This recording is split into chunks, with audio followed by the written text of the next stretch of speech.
En las últimas semanas escuchamos a diferentes actores políticos hablar de elecciones primarias, si deben ser abiertas o cerradas, si deben ser voluntarias o obligatorias, pero ¿en qué consisten y cuál es su objetivo? En Bolivia, normalmente todas y todos participamos en las elecciones generales que se celebran cada 5 años para elegir presidente, vicepresidente, diputados y senadores. Pero a partir del 2019 y con la entrada en vigencia de la Ley de Organizaciones Políticas, en Bolivia empezaron a celebrarse las elecciones primarias. Estas consisten en un paso previo a la elección general, en la que los militantes de cada fuerza política definen quiénes van a ser sus candidatos a la presidencia y vicepresidencia. Es decir, que si existen 2 candidatos o más interesados en pugnar esta elección, al interior de la fuerza política se realiza un proceso electoral para definir quién sería el candidato oficial de esta fuerza política. En teoría, este proceso debería permitir fortalecer la democracia interna dentro de los propios partidos políticos.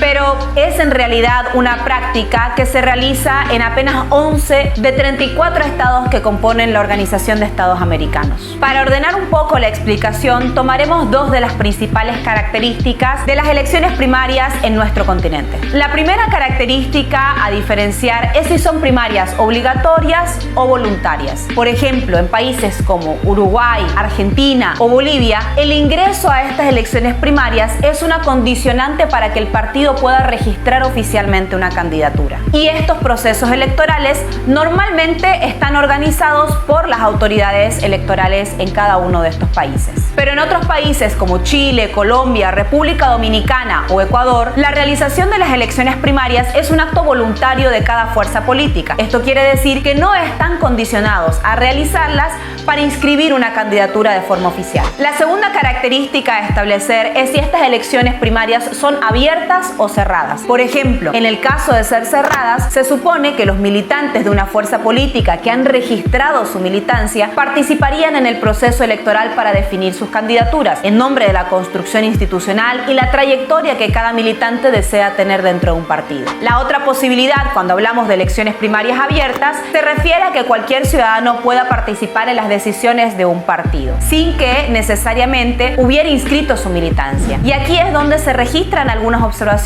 porque puede llegar a distorsionar la voluntad de esta fuerza política, tomando en cuenta que un militante de una fuerza política adversa pueda participar en las decisiones de un espacio colectivo que no es el suyo. Por ejemplo, para el caso boliviano, sería como si un militante del movimiento al socialismo participara en las elecciones del binomio presidencial de la fuerza política de Unidad Nacional. En el caso de nuestro país, las elecciones primarias son obligatorias y también son cerradas, dirigidas a que los militantes que decidieron registrarse como pertenecientes a una fuerza política definan quiénes van a ser sus candidatos a presidente y vicepresidente. Para cumplir este objetivo, todas las fuerzas políticas iniciamos un proceso de inscripción de militantes. Así, cuando en 2019 celebramos las primeras elecciones primarias, el movimiento al socialismo obtuvo más de 400.000 votos, mientras el resto de las fuerzas políticas que participaron en el proceso electoral, todas juntas, alcanzaron un poquito más de 30.000, desnudando que la gran mayoría de los actores en realidad participan al calor de las elecciones y no se preocupan por construir una estructura, un territorio y un proyecto. Hoy, ante esa fragilidad,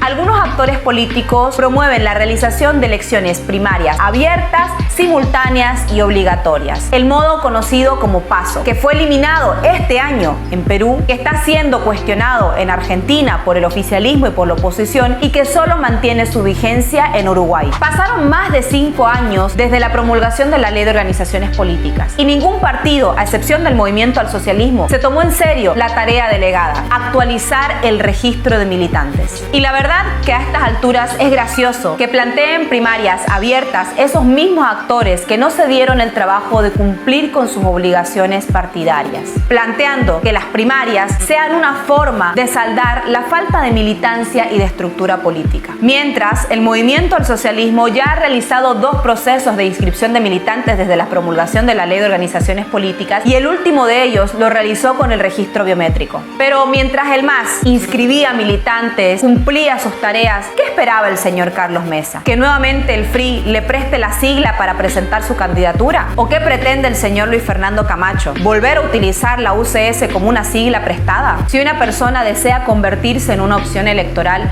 no es suficiente apelar a la opinión pública a partir del antimasismo. Lo que necesita el país son respuestas estructurales y, sobre todo, tener claridad de un proyecto con una estructura política que tenga presencia territorial y militancia, y a partir de ello generar la legitimidad y construirse como una opción electoral, y no pretender utilizar las elecciones primarias como una encuesta para encubrir la falta de cimientos reales sobre los cuales pretenden asentar sus aspiraciones. Y esto aplica para todos, para la oposición, pero también para algunos compañeros.